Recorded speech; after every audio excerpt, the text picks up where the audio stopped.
하나님 말씀 봅니다. 에베소서 5장 8절에서 14절까지 보겠습니다. 하나님 말씀 에베소서 5장 8절에서 14절까지입니다. 하나님 말씀이 이러합니다. 너희가 전에는 어둠이더니 이제는 주 안에서 빛이라. 빛의 자녀들처럼 행하라. 빛의 열매는 모든 착함과 의로움과 진실함에 있느니라. 주를 기쁘시게 할 것이 무엇인가 시험하여 보라. 너희는 열매 없는 어둠의 일에 참여하지 말고 도리어 책망하라. 그들이 은밀히 행하는 것들은 말하기도 부끄러운 것들이라. 그러나 책망을 받는 모든 것은 빛으로 말미암아 드러나나니 드러나는 것마다 빛이니라. 그러므로 이르시기를 잠자는 자여 깨어서 죽은 자들 가운데서 일어나라. 그리스도께서 너에게 비추이시리라 하셨느니라.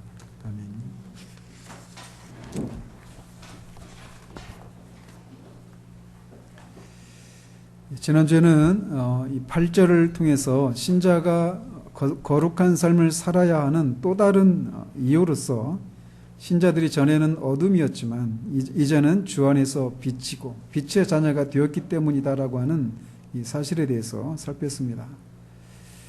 그러면서 이 빛과 어둠이 이렇게 완전히 대조되는 것처럼 이 어둠에서 빛으로 빛의 자녀가 되는 이 일은 근본적인 그런 변화라는 사실들을 살펴보았습니다. 그러면서 지난주에는 마지막에 이 어둠이 우리 인간 존재에 어디에까지 영향을 미쳤는지, 또 빛이 된 사람들에게는 어떤 변화가 일어났는지, 그래서 어떤 열매를 맺는가에 대해서 우리가 살펴보기로 했는데, 오늘 이 본문을 통해서 우리가 이런 내용들을 살펴보려고 합니다. 지난주에도 말씀드린 것처럼 우리가 그리스도 밖에 있었을 때는 어둠 그 자체였습니다.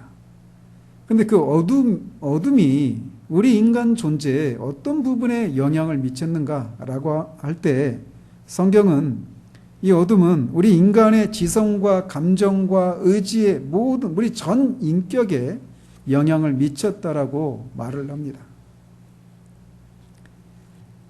우리는 종종 어떤 사람이 저 사람 참 어둡다, 얼굴이 어둡다 이런 표정보다도 뭔가 이렇게 지혜롭지 못하고 뭔가 마땅히 알아야 될 어떤 그런 삶의 원리들이나 삶의 방식들에 대해서 잘 모를 때 참 무지하다, 좀 어둡다 이런 얘기를 합니다. 그래서 1차적으로 어둠이 미치는, 우리 인간 존재에 미치는 1차적인 요인은 우리의 이성에, 지성에 영향을 미친다라는 겁니다. 그래서 성경은 종종 무지를 어둠에 비유합니다. 그래서 어둠 가운데 있는 사람은 무지한 사람이다 라고도 말할 수 있고 어리석은 사람이라고도 말을 합니다. 그래서 그들은 마땅히 알아야 될 것들을 알지 못하는 상태 가운데 있다라고 얘기를 하는 거예요. 그렇다면 어둠 가운데 있어서 그 어둠으로 인해서 지성이 어두워진 그 사람은, 그래서 마땅히 알아야 될 것을 모르는 그 사람은 무엇을 모를까요? 1차적으로 그들은 하나님의 존재에 대해서 모른다라고 말할 수 있습니다. 성경은 어리석은 자의 특징을 말하기를 그가 하나님이 없다고 말하는 사람이라고 시편에서 얘기하고 있습니다. 그래서 어둠 가운데 있는 사람들은 하나님이 있다라고 하는 사실, 존재한다라고 하는 사실들을 부인합니다. 하나님의 존재를 부인하기 때문에 하나님이 원하시는 대로 살아가는 그런 삶의 방식에 대해서도 당연히 부인하게 되겠죠. 1차적으로 어둠 가운데 있는 사람이 모르는 것은 하나님의 존재를 모른다라고 하는 사실이에요. 하나님의 존재를 부인합니다. 그렇기 때문에 그 하나님이 어떤 분이신지를 모르는 것은 너무나 당연합니다. 하나님의 존재조차도 부인하기 때문에 그 하나님이 어떤 분이신지를 아는 것은 당연히 불가능한 일이겠죠. 그들은 하나님이 거룩하신 분이시라는 것, 사랑의 하나님이시라고 하는 것, 그분이 지금도 세상을 창조하시고 지금도 이 세상을 창조하신 세상을 섭리하고 계시다라고 하는 사실들을 그들은 모릅니다. 하나님을 모르는 그것은 반드시 자신이 어떠한 사람인가를 모르는 대로 이어지게 되어 있습니다. 빛이 있어야만 어둠이 무엇인가를 알 수 있고, 빛이 있어야만 어떤 모양과 색깔을 우리가 분별할 수 있는 것처럼, 모든 존재의 근원이신 하나님을 알아야만 그 하나님 앞에서 우리가 누구인가를 알 수 있는데, 어둠으로 인해서 지성이 어두워진 무지한 이 사람들, 그래서 하나님을 모르는 이 사람들은 하나님을 모를 뿐만 아니라 자신이 누구인가도 알지 못한다라는 것입니다. 절대적인 기준이 없기 때문에 상대적인 기준에 의해서 자신이 누구인가를 판단하고 또 다른 사람을 판단하는 그런 어리석음 가운데 거하게 됩니다.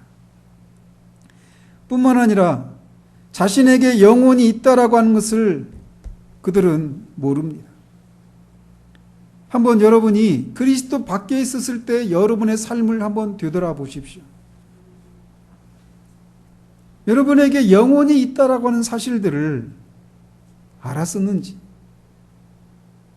그 사실을 몰랐기 때문에 온통 우리들이 추구하는 것이라곤 우리의 어떤 동물적인 욕구들을 만족시키는 것, 그것들을 추구하는 것이 우리 삶의 전부였습니다. 조금 더 자고, 조금 더 맛있는 거 먹고, 좀 더 편해지고, 온통 육신적인 그런 만족과 쾌락을 좇는 것이 온통 우리들의 삶의 모습들이었습니다.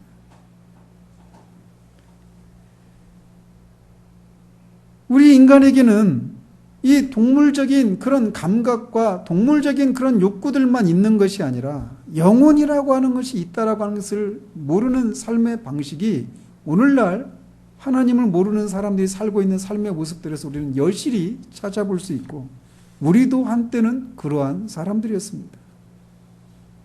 그러니 당연히 인간이란 어떤 존재인지, 그래서 인간은 무엇을 위해서 살아가야 되는지, 나는 이 땅에 태어난 나는 무엇을 위해서 살아가야 되는지, 내 삶의 목적은 무엇인지를 알지 못한 채 방황하는 삶을 살 수밖에 없었습니다.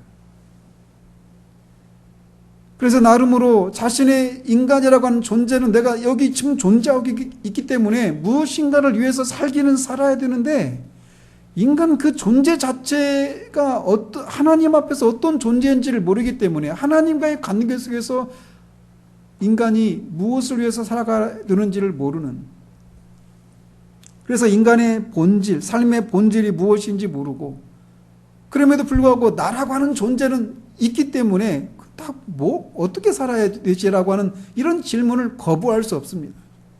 그래서 그 질문에 대한 답을 나름대로 찾으면서 인간에게는 원래 이렇게 살아야 되는 어떤 본질적인 삶이 있는 것이 아니라 내 스스로 그 삶을 만들어가면 된다라고 하는 이런 생각을 쫓아서 그렇게 자신의 삶을 살아갑니다.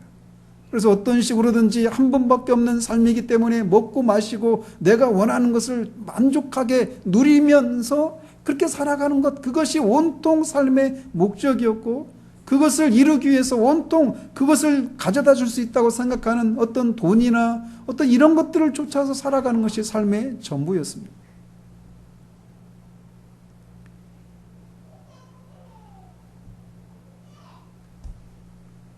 어둠은 일차적으로 인간의 이지에, 지성에 영향을 미쳐서 그들은 하나님도 또 자신의 존재도 우리 자신 안에 영혼이 있다라고 하는 것도, 우리에게는 어떤 삶의 목적이 있다라고 하는 것도 알지 못한 채 그렇게 살아갑니다. 그러니 당연히 하나님 앞에서 내 인간이 자신이 죄인이라는 사실들을 알 수도 없고, 그렇기 때문에 구원에 대한 필요조차 알지 못한 채 그냥 그렇게 자신의 삶을 살아가는 것입니다. 그것이 어둠이 인간의 지성에 미친 삶의 결과들이에요. 그런데 이 어둠은 우리의 지성에만 영향을 미친 것이 아니라 우리의 감정과 정서에도 영향을 끼쳤다라는 것입니다. 그래서 거듭나지 못한 사람은 하나님과 자신과 그리스도에 대한 진리를 알지 못할 뿐만 아니라 그런 것들에 대해서 듣고 싶어 하지도 않습니다. 하나님에 대해서, 또 우리 인간의 죄됨에 대해서, 하나님과 죄인 된 우리 사이에서 유일한 중보자 되시고 구원자 되신 예수 그리스도에 대한 이런 진리를 듣는 것을 즐거워하지도 않고 듣고 싶어 하지도 않습니다. 그런 얘기들이 늘 지루하게만 느껴집니다.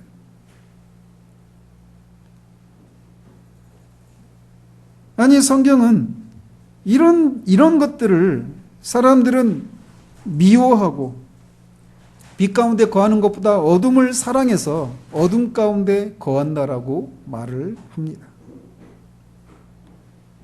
이렇게 어둠은 인간의 감정과 정서에 영향을 미쳐서 마땅히 인간이 알아야 될 그런 대상들, 하나님에 대해서, 그리스도에 대해서, 또 우리 자신과 관련된, 우리가 정말 하나님 앞에 영원한 심판을 받아 마땅한 죄인이기 때문에 그런 죄인을 위해서 오셨던 예수 그리스도가 어떤 분이시고 그분이 어떤 일을 하셨는가에 대한 이 구원에 관한 이런 모든 지식들, 이런 진리들을 듣고 싶어 하지 아니하고 심지어 그것을 미워하기까지 하는 그런 결과를 초래했다라고 성경은 말합니다. 더 나아가 어둠은 인간의 의지에도 영향을 끼쳤다라고 말을 합니다. 그 결과 의지라고 하는 것은 뜻이라고도 말할 수 있어요. 내 뜻, 내 의지, 내 뜻 또는 내 생각이라고도 말할 수 있어요. 그래서 사람들은 자신이 가지고 있는 생각에 따라서 또는 자신의 뜻에 따라서 자신의 삶을 살아가는 것입니다. 그래서 어떤 사람이 어떤 말을 하고 어떤 행동을 하는가는 그 사람이 어떤 생각을 갖고 있는지, 어떤 뜻을 갖고 있는지, 그의 의지가 무엇인가를 말해준다고도 할 수 있습니다. 그래서 어떤 분이 말하는 것처럼 사람은 누구나 자신 안에 사상의 집을 짓고 살아가는 철학가다라고 말을 했던 것처럼 사람들은 자신이 가지고 있는 이 뜻에 따라서, 자신의 의지에 따라서 각자의 그런 생각하는 방식의 삶을 살아가는 것입니다. 그리고 그 삶의 모습이 지금도 그리스도 밖에 있는 사람들의 삶의 모습들이 바로 그런 모습이라고 성경은 말해주고 있어요. 그래서 이 어둠은 우리의 의지에도 영향을 미쳐서 우리의 전 삶의 영역에 이 어둠의 이 영향이 끼쳐지고 있다라고 성경은 말합니다. 어느 누구도 여기에서 예외가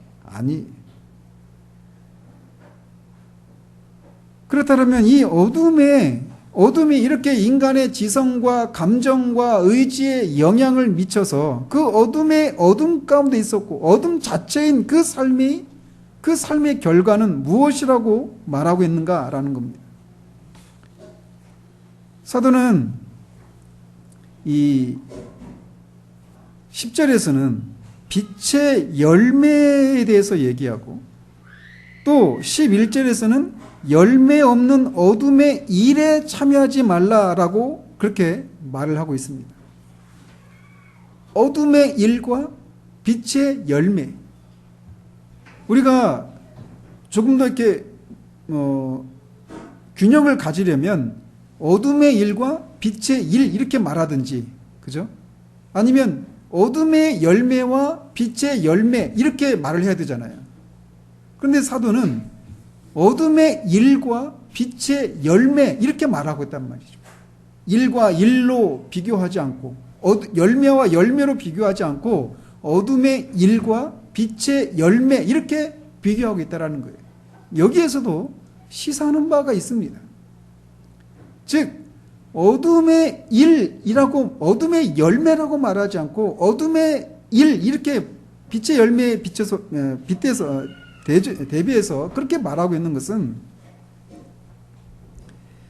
이 어둠에 의해서 지성과 감정과 의지가 영향을 받은 그 어둠 자체인 사람의 삶의 삶의 결과라고 하는 것이 아무것도 아니라 아무것도 맺지 못하는 그런 삶이라고 하는 것을 우리에게 말해주고 있는 거예요. 어둠의 일이라고 하니까 어떤 일은 하죠. 어떤 삶은 있습니다. 삶의 모습들은 있어요. 분주하게 무엇을 위해서 살아가는 삶은 있어요. 그러나 열매가 없다라는 것입니다. 그냥 그것은 일일 뿐이라는 거예요. 그래서 그 삶은 아무런 가치가 없는 그런 삶이라고 말을 하는 거예요. 이것은 갈라디아서 5장에서도 사도가 육체의 일은 현저하니라고 음행과 더러운 것, 호색과 하면서 육체의 일은 이러이러한 것들이다 이렇게 열거한 후에 성령의 일은 이것이다 이렇게 말하지 않고 성령의 열매는 사랑과 희락과 화평과 같은 그런 것들이라고 얘기하는 그런 것 속에서 우리가 알 수 있습니다. 어둠의 일만 있을 뿐입니다.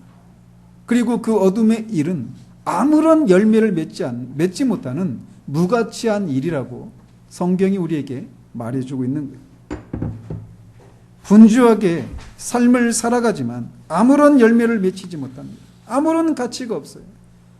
자신에게뿐만 아니라 다른 사람에게도 아무런 열매를 맺지 못하는, 가치가 없는, 유익하게 하지 못하는 그런 것이 빛의 어둠 가운데 있는 삶의 결과라고 성경은 우리에게 말해주고 있습니다.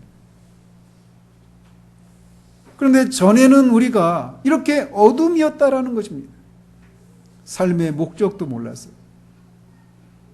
그리고 그 삶에 뭔가 살아가긴 살아갔지만 우리에게 주어진 삶이 있으니까 아이를 키우고 또 우리가 결혼하고 아이를 낳고 그 아이가 또 자라가고 직장도 다니고 가족을 부양하고 학교에 다니고 직장 이렇게 우리에게 주어진 그 삶을 분주하게 살아가지만 어둠으로 인해서 어두워진 지성과 감정과 의지를 가지고 있는 그 삶의 결과는 아무런 가치가 없는 nothing이라고 성경은 우리에게 말해주고 있습니다.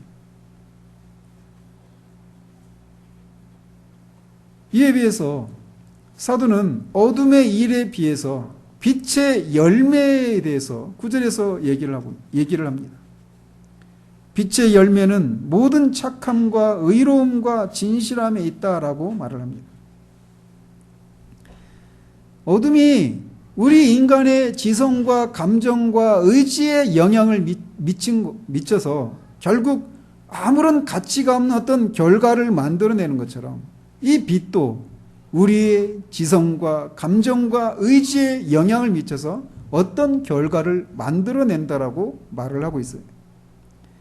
그래서 어둠 가운데 있는 사람의 그 지성이 마땅히 알아야 될 것들을 모르는 무지한 가운데 있는 것처럼 반대로 이제 빛의 조명을 받은 사람들은 1차적으로 자신의 지성에 빛이 들어와서 그가 알아야 할 것들을 알게 되는 일이 일어나는 것입니다. 기독교는 1차적으로 이지적으로 무엇인가를 깨닫고 이해하는 것으로부터 출발합니다. 무엇인가를 느끼고 경험하는 것이 먼저가 아니라는 거예요. 무엇인가를 먼저 깨닫는 일들이 있게 되는 거예요. 무엇인가를 먼저 아는 일이 먼저 있는 것입니다. 그래서 그 결과 한 사람이 주 안에서 빛이 되면 그는 전에는 알지 못하던 지식을 소유하게 됩니다. 그에게 성령의 그런 내적인 조명하시는 그 빛이 비춰지는 순간 그는 영적인 것들을 이해할 수 있는 그런 지각들을 갖게 되는 거예요. 그 결과 그는 영적인 사고를 할 수 있게 되고 전에는 몰랐던 영적인 지식을 알게 됩니다. 가장 먼저 그가 알게 되는 것은 하나님을 아는 지식입니다. 무엇보다도 하나님이 살아계시다라고 하는 것을 아는 거예요. 앞에서도 말씀드린 것처럼 어둠 가운데 있는 사람이 그 지성이 어두웠기 때문에 하나님이 계시다라고 하는 것을 부인하고 모르는 것에 비해서 빛이 된 사람은 하나님이 계시다라고 하는 것을 알게 됩니다. 하나님은 어떤 사상이나 관념이 아닙니다. 인간이 처한 어떤 두려움과 어떤 필요들 때문에 만들어낸 그런 대상이 아니라는 거예요. 그분은 스스로 계시는 모든 존재의 근원이신 하나님이시고 살아계신 인격체이신 하나님이라는 사실들을 알게 됩니다. 모든 것들 속에서 그 하나님이 이제 인식이 되기 시작하면서 하나님을 아는 지식을 그는 갖게 됩니다. 단지 하나님에 관한 지식을 아는 것이 아니라 하나님을 아는 지식을 그는 갖기 시작하는 거예요. 영생은 유일하신 참 하나님과 그가 보내신 자 예수 그리스도를 아는 것입니다. 하나님을 아는 거예요. 물론 하나님에 관한 지식도 포함이 되어 있습니다. 그 결과 그는 하나님이 살아계신 하나님이시고 진짜 계시는 하나님이시구나 라고 하는 것을 알 뿐만 아니라 그 사실은 하나님만 하나님이시구나 라고 하는 하나님의 주권을 아는 지식으로 귀결됩니다. 여러 신들 중에 한 존재가 아니라 하나님만이 참 신이시고 하나님만이 이 우주의 주인이시고 나의 주인이시고 이 세상의 주인이라는 사실들을 인정하는 그런 일들이 일어나게 되어 있어요. 뿐만 아니라 하나님의 하나님 되심에 대한 인식을 가지게 될 뿐만 아니라 하나님의 아름다우심에 대한 그런 인식을 갖게 됩니다. 하나님의 사랑의 성품에 매료됩니다. 하나님의 거룩하심을 알면 알수록 그 거룩하심이 얼마나 우리에게 찬송과 그런 경배의 심령을 불러일으키는 그런 아름다운 것인지를 아는 지식이 그에게 생겨나는 거예요. 물론 이제 뒤에서 말씀드리겠지만 이게 열매이기 때문에 열매는 그냥 한순간에 나무를 심으면 바로 열매가 맺는 게 아니잖아요.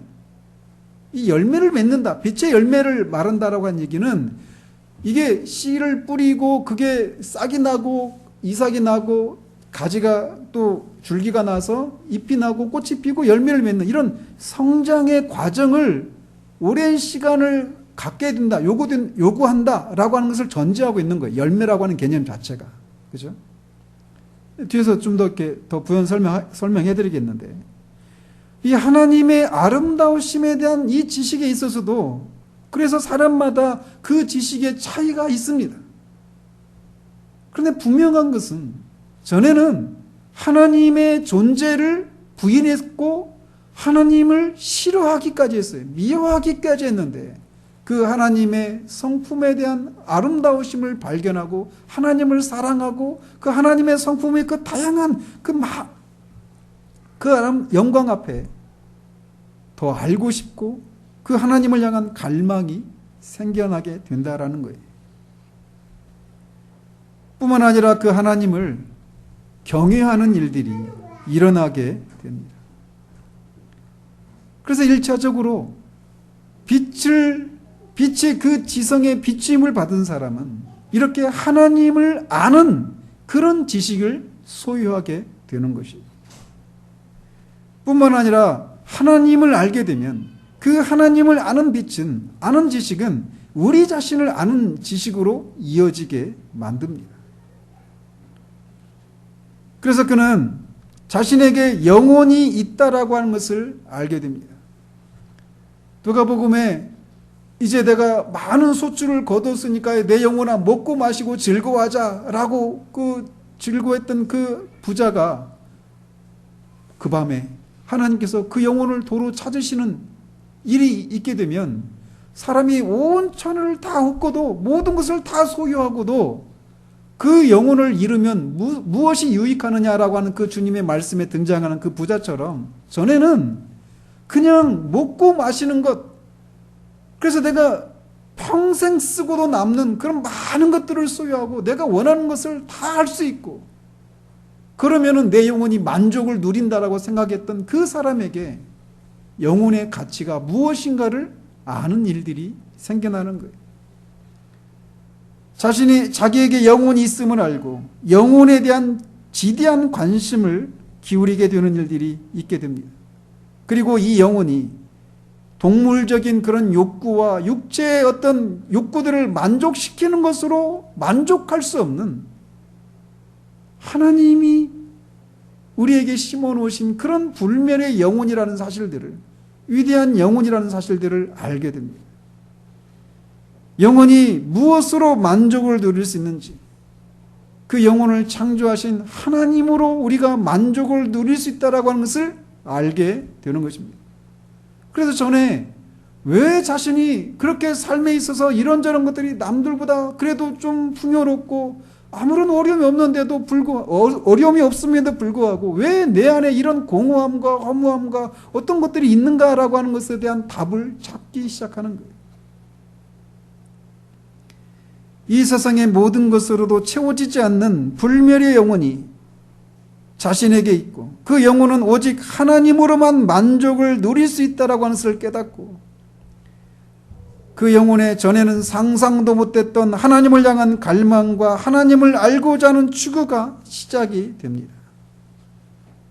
사람마다 이 일에 있어서 정도의 차이가 있고 같은 사람 안에서도 이 갈망과 추구가 오르락 내리락 하는 때가 있지만 주 안에서 빛이 된 빛의 자녀들은 이 갈망과 추구가 완전히 사라지지 않습니다. 그래서 때로는 우리의 죄로 인해서 또 우리의 이성의 염려로 인해서 우리의 마음이 무뎌지고 그래서 그 결과 하나님을 향한 갈망과 추구하는 길에서 우리가 벗어나 있다가도 그 영혼이 이런저런 성령의 그런 도우심과 인도하심을 통해서 이 영혼이 그런 일에 자극을 받으면 그는 그의 손에 쥐고 있던 것들을 내려놓고 곧장 그의 영혼의 시선을 무한하신 하나님을 향하기 시작하는 일들이 일어납니다. 뿐만 아니라 자신에 대해서도 알게 됩니다. 특별히 자신이 죄인이라는 사실들을 깨닫게 됩니다. 그리고 이 영광의 하나님과 자신의 죄악 사이의 구렁이 너무나 멀고 커서 도무지 건널 수 없는 간격을 인식하고 그 영혼이 상하고 애통해하는 일들이 일어나게 됩니다. 이런 지식들은 우리를 하나님 앞에 겸손하게 만드는 대로 이어지게 됩니다. 잠시 말씀을 이것과 지식과 관련해서 우리가 말씀을 드리면 우리가 자꾸 이 하나님의 말씀을 계속 체계적으로 듣다 보면 체계적으로 듣고 체계적으로 공부를 하게 되면 우리는 어느새 자신도 모르게 우리를 둘러싸고 일어나는 어떤 사건들과 어떤 일들의 그 진상, 그 배후를 헤아리고 어떤 통찰력을 얻게 되는 일들이 우리 가운데 생겨나게 됩니다. 그리고 그런 것들을 아는 것에서 오는 기쁨과 영혼의 시원함이 무엇인지를 알기 시작해요. 그것이 당연한 것이 전에는 보이지도 않았고 이해되지도 않았던 것들에 대한 통찰력이 생겨나니까 당연히 그런 것들을 통찰해내고 분별할 수 있는 그런 것에서 오는 그런 기쁨과 그런 어떤 자유함들이 있지 않겠어요? 그런데 이 지점에서 우리가 주의가 필요하다는 것입니다. 자칫 그런 깨달음과 통찰력을 가진 자신에게 집중하면서 자신이 깨닫고 소유한 지식과 통찰력을 얻지 못한 채 살아가는 사람들을 향해서 판단하고 정죄하고 냉소적인 마음과 태도를 갖게 되는 지점이 바로 이 지점이기 때문에 그렇습니다. 자신에 대한 참된 깨달음은 겸손함으로 이어지게 되어 있습니다. 그리고 자신이 누리고 있는 것을 누리지 못하는 사람들을 불쌍히 여기고 긍휼히 여기는 마음이 생겨나기 마련이에요. 만약 우리가 자신에 대한 그런 깨달음을 그리고 통찰을 얻게 되었는데 이런 것들이 다른 사람들을 판단하는 대로 이어진다면 그것은 정상이 아니죠.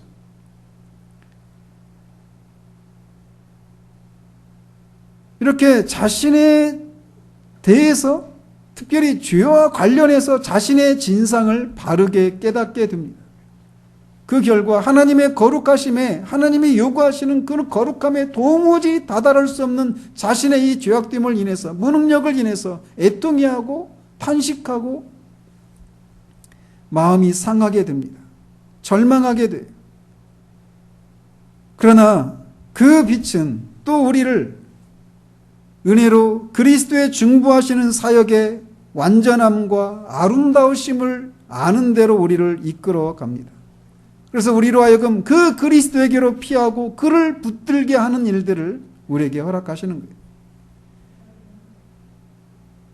우리의 눈은 점점 그리스도의 인격의 탁월함과 영광에 사로잡히게 됩니다. 그가 죄가 없는 인간으로 오셔서 한 인격 안에 신성과 인성이 연합을 이루고 있는 이 영광스러운 유일한 그 인격, 신인격으로 존재하시는 그 그리스도의 인격의 기이함과 완벽함에 그 영광에 매료되는 일들이 있게 됩니다. 그리고 그가 하신 일들, 그가 십자가에서 죽으심으로 말미암아 우리의 죄를 대속하시고 다시 살아나셔서 우리를 의롭게 하신 그가 십자가의 죽으심과 부활을 통해 이루신 그 구원의 방식에 놀라고 그 구원의 방식을 사랑하게 됩니다. 구원의 방식에 대한 그런 이해가 생겨나게 되는 거예요. 그 결과 우리는 삶의 목적을 찾게 됩니다. 우리가 누구인지, 우리가 무엇을 위해서 살아가야 될 사람인지를 찾게 되는 일들이 일어나는 거예요. 이렇게 어둠이 지성과 감정과 의지에 영향을 미친 것처럼 빛도 1차적으로 사람의 지성에 영향을 미쳐서 그 빛을 받은 사람들은 하나님에 대해서, 자신에 대해서, 예수 그리스도의 인격과 그가 하신 일들에 대한 이해가, 통찰력이 생겨나게 되는 겁니다. 또 어둠이 사람의 감정과 정서에 영향을 끼치듯 빛 역시도 사람의 감정과 정서에 영향을 끼칩니다. 다른 말로는 그의 마음에 영향을 끼치는 거예요. 조나단 에드워즈는 기독교는 마음의 종교라고 하는 말을 통해서 참된 신앙의 체험에는 반드시 사람의 감정과 정서가 뒤따른다라고 하는 것을 역설합니다. 그는 참된 신앙에 있어서 감정과 정서는 매우 본질적이고 필수적인 것이라고 하는 것을 밝히고 있습니다. 그는 미국이 낳은 가장 위대한 철학자요, 신학자요, 목회자로 일컬어지는 사람입니다. 로이 존스 목사님은 청교도들은 알프스산에 비유할 수 있고 루터와 칼빈은 히말라야에 비유할 수 있고 조나단 에드워즈는 히말라야에서 가장 높은 에베레스트 산에 비유하고 싶은 시험이 든다라고 말을 해요. 그러면서 사도 바울을 가장 많이 닮은 인물이 있다면 바로 조나단 에드워즈라고 그는 말합니다.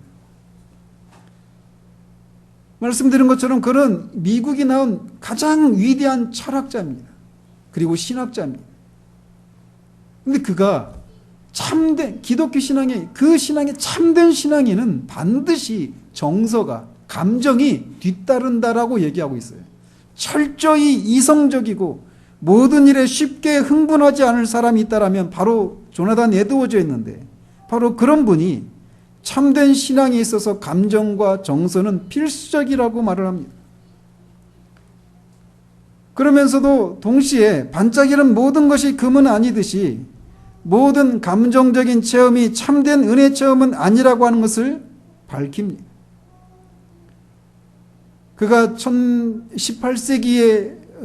18세기 사람인데 1700년대 중반 사람인데 당시 그는 미국의 부흥의 도구로 쓰임을 받으면서 그는 자신의 교회 안에서 또 주변의 교회들 안에서 성령의 강력한 역사를 경험을 했습니다. 그러면서 그들이 그렇게 성령의 역사하심을 경험한 사람들 안에서 일어나는 그런 정서의 문제들을 냉철하게 살피면서 그것을 성경의 눈으로 판단해서 한 가지 논문을 내놓았는데 그게 바로 신앙 감정론이에요. 개인적으로 여러분이 꼭 읽어보시기를 강력하게 추천드립니다. 그러면서 그는 모든 감정적인 체험이 성령의 체험은 아니기 때문에 주의할 것을 얘기합니다. 그러면서 아무리 자기가 어떤 체험을 통해서 감정을 강하게 느낀다고 해도 그것으로는 그 신앙 체험이 참된 체험이라고 하기에는 부족하다. 참된 체험에는 감정의 그런 강하게 느끼는 일들이 있지만 그것이 있다고 해서 그게 참된 체험은 아니다. 이렇게 얘기를 하는 거예요. 또 심지어 어떤 몸이 몸의 격렬한 반응을 경험한다 하더라도 그것이 참된 신앙을 체험한 것으로 말하기에는 부족하다라고 말합니다. 이번에 로이 존스 목사님 책을 한 가지 청교도 신앙의 계승자와 기원이라고 하는 그런 책을 읽으면서 거기서 조나단 에드워즈를 다루고 있는데, 조나단 에드워즈는 자기 부인 사라 에드워즈를 자신보다 더 어떤 영적인 차원에서도 높은 그런 수준에 다다른 사람이라고 평가를 합니다. 그래서 그 사라 에드워즈가 소위 몸이 부양되는 거 있잖아요. 공중부양되는 거. 놀랍지 않습니까? 그런 일도 경험하고 실제로 몸이 이쪽에서 저쪽으로 막 옮겨가는 그런 일도 경험했다고 그래요. 이런 얘기하면 또 이제 어떤 사람들은 또 이것만 집중해가지고 그게 나도 그런 걸 체험했는데 라고 하면서 자신의 체험을 정당화시키려고 하는 그런 시도를 하겠지만, 조나단 에드워즈가 말하고 있는 건 그거예요. 몸이 어떤 강렬한 어떤 그런 작용들을 막 떨리고 막 이런 것들을 경험했다 하더라도 그것으로는 그게 참된 신앙 체험이라고 하기는 충분하지 않다라고 말하고 있다는 사실입니다. 또 신앙과 신학에 대한 관심이 생겨났다고 해도, 성경이 갑자기 떠오른다고 해도, 죄에 대한 그리고 어떤 감정을 체험했는데 먼저는 죄를 하나님의 심판 앞에 있는 자신의 죄인됨을 깨닫고 그것에 대한 두려움 이후에 구원의 감격으로 이어지는 어떤 이런 감정, 이렇게 두려움으로부터 기쁨으로 이어지는 이런 감정의 순서를 따라서 자신이 경험했다고 해도 그것으로는 충분하지 않다라는 겁니다. 또는 종교적인 행위와 의무를 피상적으로 실천해도, 찬송을 열심히 부른다고 해도, 자신의 구원을 확신하고 또 다른 사람이 자신을 구원받은 사람으로 확신한다 해도 그런 것들로는 참된 신앙 체험이다라고 말하기에는 부족하다라고 말하는 거예요. 다시 말씀드리지만 참된 신앙 체험에는 이런 요소들이 있습니다.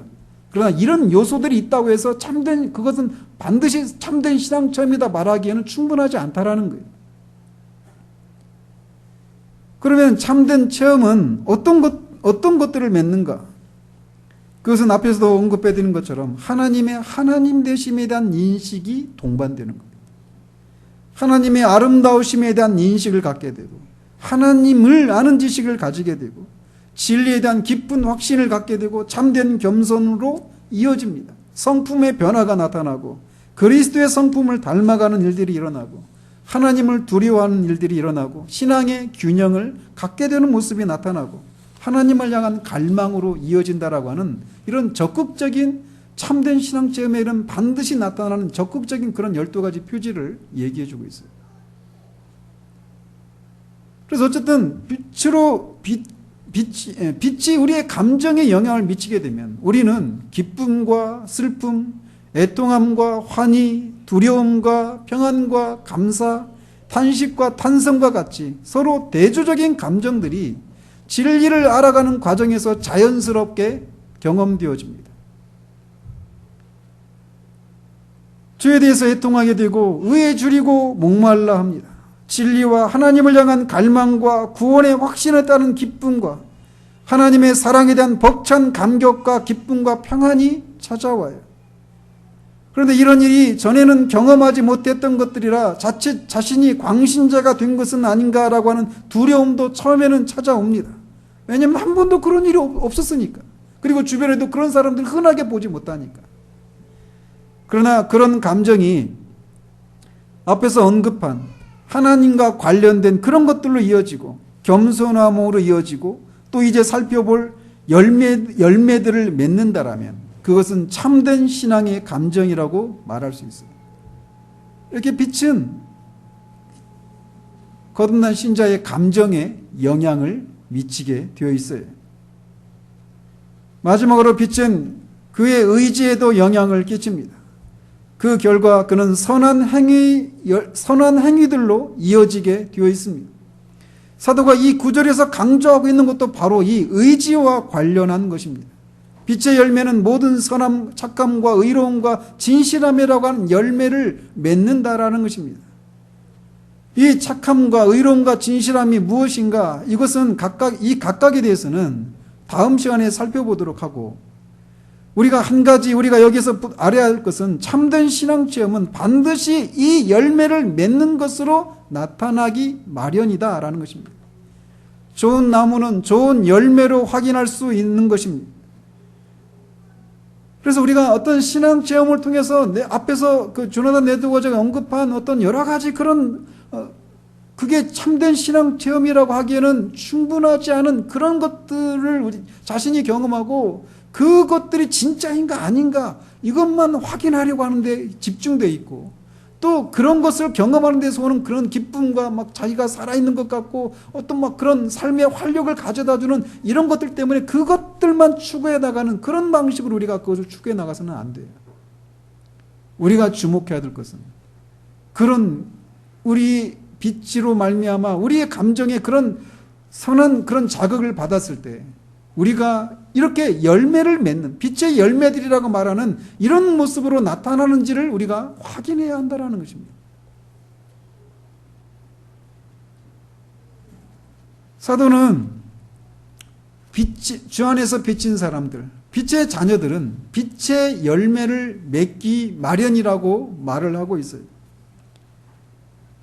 열매를 맺는다라고 하는 이 말 속에서 우리가 몇 가지 어떤 진리를 유추할 수 있는데, 먼저는 앞에서도 언급해드린 것처럼 그리스도인은 성장하고 발전하는 과정을 거친다라고 하는 사실을 열매라고 하는 단어가 우리에게 시사해주고 있다는 겁니다. 열매는 갑자기 맺어지는 것이 아닙니다. 성장의 과정을 요하는 것이에요. 그래서 때로는 하나님께서 우리에게 체험을 허락하시죠. 근데 그 체험이 우리로 하여금 성장에 간접적으로 도움을 주긴 하지만 그 체험 자체가 성장은 아니란 말이에요. 성숙의 어떤 표지는 아니란 말이죠. 하나님은 우리를 각자 다 개별적으로 다루십니다. 우리의 타고난 그런 기질과 우리의 타고난 어떤 그런 개성과 이런 것들이 다 달라요. 베드로가 다르고 바울이 다르고 요한이 다르고 다 다른 것처럼, 그래서 그들의 각자의 그런 어떤 생각이나 언어 습관이나 어떤 그런 문화적인 배경이나 이런 것들을 다 각자 사용하셔서 그런 어떤 글 쓰는 어떤 실력들이나 이런 것들을 다 자유롭게 사용하셔서 그 과정에 성령께서 오류가 없도록 영감하시는, 유기적으로 영감하시는 것처럼 성령께서 우리를 다루시고 그래서 우리로 하여금 빛의 열매를 맺게 하신 이런 과정에 있어서도 우리는 다 각자 다른 방식으로 우리를 그렇게 열매를 맺게 하시는 일들을 하신다는 것을 우리가 기억해야 됩니다. 이 얘기는 마치 한 사람이 성숙한 그리스도인이 되는 이런 것들을 그냥 우리가 열심히 우리가 짜놓은 어떤 커리큘럼에 따라서 이게 성장 1단계, 2단계, 3단계, 12단계 해가지고 그런 단계들을 다 코스를 다 마치면 자연스럽게 우리가 성장하는 그런 것이 아니라고 하는 생각을 우리에게 시사해주고 있다는 거예요. 그래서 마치 그런 교회가 정해놓은 그런 커리큘럼을 마치면 자동적으로 성장하고 어떤 열매를 맺은 것으로 착각하고, 또 그러면서 그 과정을 자기가 다 마치고 그 과정을 이끄는 사람이 되면, 인도하는 사람이 되면 그만큼 자신도 성장했다고 생각할 수 있는데, 하나님 열매를 맺는 이 과정은 기계적인 방식으로 찍어내듯이 하는 것이 아니라고 하는 것을 우리가 기억해야 한다는 거예요. 잠시 언급해드렸지만 이 빛의 열매라고 한 이 말이 우리에게 가져다주는 우리가 유추할 수 있는 또 다른 원리는, 이 열매는 우리가 모두가 열매를 맺어야 됩니다. 빛의 열매를 맺어야 돼요. 우리 모두가. 그런데 그 열매가 모두 똑같은 것은 아니라는 것입니다. 이제 우리가 그런 가을이 다가오면서 열매들을 막 맺잖아요. 이를테면 사과나무에서 사과를 따는데 거기서 따는 열매들 다 사과라고 하는 열매입니다. 사과라고 하는 그런 열매의 어떤 공통적인 특징을 가지고 있어요. 그런데 다 달라요. 똑같은 사과나무에서 났는데도 맛이 다 다르고 모양도 다릅니다. 그러나 사과 열매예요. 그것처럼 빛의 열매를 맺는다라고 할 때, 열매를 맺는다라고 한 이 말은 우리가 다른 사람이 되는 것이 아니라 나는 나로서 나다워지는 그런 모습을 유지한 채 이 빛의 열매라고 하는 큰 범주 안에 내가 속하는 그런 방식으로 열매가 맺는다라는 거예요. 이것은 우리에게 얼마나 큰 위로를 가져다 주는지 모릅니다. 그리고 우리가 이것을 잊으면 자꾸 우리가 낙심하게 돼요. 앞에서도 말씀드렸죠. 여러분이 조나단 에드워즈 한번 읽어보십시오. 그분의 전기나 그분의 그 책들을 읽어보면 정말 막 낙심이 돼요. 왜냐하면 너무나 높은 위치에 있는 분이거든요. 그래서 마치 내가 그분이 다다른 그 지점에 다다르지 못한 것, 내가 그분이 아닌 것, 이런 것 때문에 절망하고 낙심합니다. 우리가 전기를 읽을 때 주의해야 될 것이 바로 그거예요. 그리스도인은 모두 빛의 열매를 맺습니다. 그러나 그 말이 그리스도인 모두가 기계에서 대량 생산해서 찍어낸 것처럼 똑같이 말하고 똑같이 행동하고 똑같이 생각하는 그런 것을 말하는 것은 아니라는 거예요. 정말 우리가 주의해야 될 것이 내가 다른 사람과 같이 되는 것이 아니라는 거예요. 죄가 없는 모양들, 죄가 없는 상태에서 나다워지는 것입니다. 그래서 저도 이 청년 때 그 교회에 리틀 그 목사님 그렇게 불렸던 사람이었습니다. 우리가 그것을 주의해야 돼요. 자기가 사랑하고 존경하는 사람을 너무나 닮아서 리틀 이명석 이렇게 얘기해봐야 아무도 기뻐할 사람 없겠지만, 근데 그렇게 자기가 사랑하고 존경하는 사람이 있는데 그 사람을 너무나 자신이 닮아가지고 내가 그 사람의 리틀 또 주니어 누구 이렇게 불린다라고 하는 것은 얼마나 자랑스럽고 뿌듯합니까? 근데 주의해야 된다라는 거예요. 나는 나로 항상 남는 거예요. 영혼 속에서. 영혼 속에서 권사님은 권사님으로 남아요. 그런데 그리스도를 닮은 권사님으로 남는 거예요. 기분 나쁘시면 다른 분도 이름 불러드릴게요. 우리가 다 그리스도 안에서 그렇게 개성을 가진, 그리고 성령님은 우리의 체질을 아시기 때문에 우리를 그렇게 인도하시는 거예요. 우리의 기질을 따라서. 내가 다른 누구가 되는 게 아니에요. 우리가 바라야 될 것은 우리 유일한 표준은 그리스도이십니다. 그런데 그 목표 지점을 향해서 가는 도중에 우리가 어제보다 나은 내가 되는 거예요. 내가 되는 방식으로 하루하루를 우리에게 주어진 삶을 그렇게 충실하게 우리에게 주어진 기회를 살려서 그렇게 살아가면 되는 거예요. 이걸 모르면요, 우리가 얼마나 초조해하고 낙심하게 되는지 몰라요.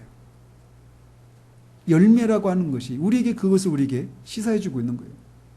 똑같은 나무의 열매이지만 맛과 그 각각의 열매가 다 또 한 나무의 열매임에도 불구하고 각각 서로 구별되고 서로 다른 개성과 맛을 가지고 있는 것처럼 우리도 빛의 열매를 맺는다라고 하는 면에서는 똑같지만 우리 자신으로서 우리 독특한 그런 개성을 가진 사람으로서의 빛의 열매를 맺는다는 사실들을 우리가 기억해야 돼요.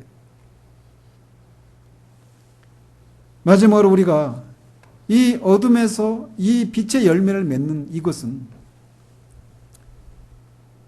은혜로 되어진 것이라고 하는 사실들을 기억해야 됩니다.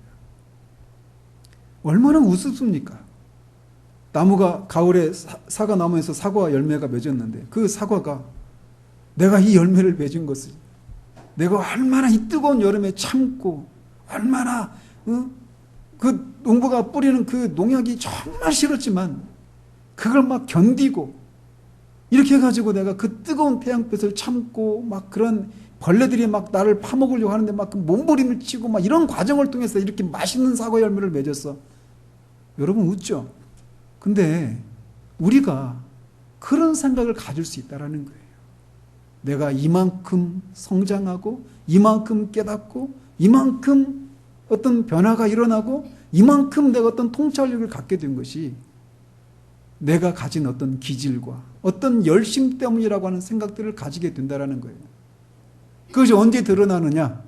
그런 것을 알지 못하는 사람들을 우리가 어떤 시선으로 바라보는가를 통해서 우리도 모르게 내가 내 안에 그런 생각을 가지고 있다라고 하는 것이 드러나는 거예요. 우리가 무엇인가 하나님에 대한 지식을 갖게 되었고 하나님 앞에서 우리 자신의 존재에 대해서 알게 되었고 내 안에 영혼이 있다라고 하는 것을 알게 되었고 그리스도가 어떤 분이시고 그분이 하신 일들이 무엇인가를 알게 되었고 그 결과 내가 삶의 목적이 무엇인가를 발견하게 된 이 모든 일들은 전적으로 하나님의 은혜로 되어졌다는 사실들을 우리가 기억해야 돼요. 그것을 우리가 잊는 순간 우리는 다른 사람을 내가 깨닫고 있는 것들을 깨닫지 못하는 다른 사람들을 향해서 우리는 냉소적이고 판단하고 정죄하는 마음을 갖게 된단 말이에요. 어둠 자체에서 어둠 가운데 있는 사람이 어떻게 빛을 스스로 발견할 수 있겠습니까? 그 빛의 비춤을 받아서 자신의 어둠과 세상의 실상과 인간의 실상에 대해서 창조주 하나님과 그가 보내신 자 우리 주 예수 그리스도 유일한 구세주 우리 주 예수 그리스도를 우리가 어떻게 알 수 있겠는가라는 거예요. 빛이 비추어지지 않는 한.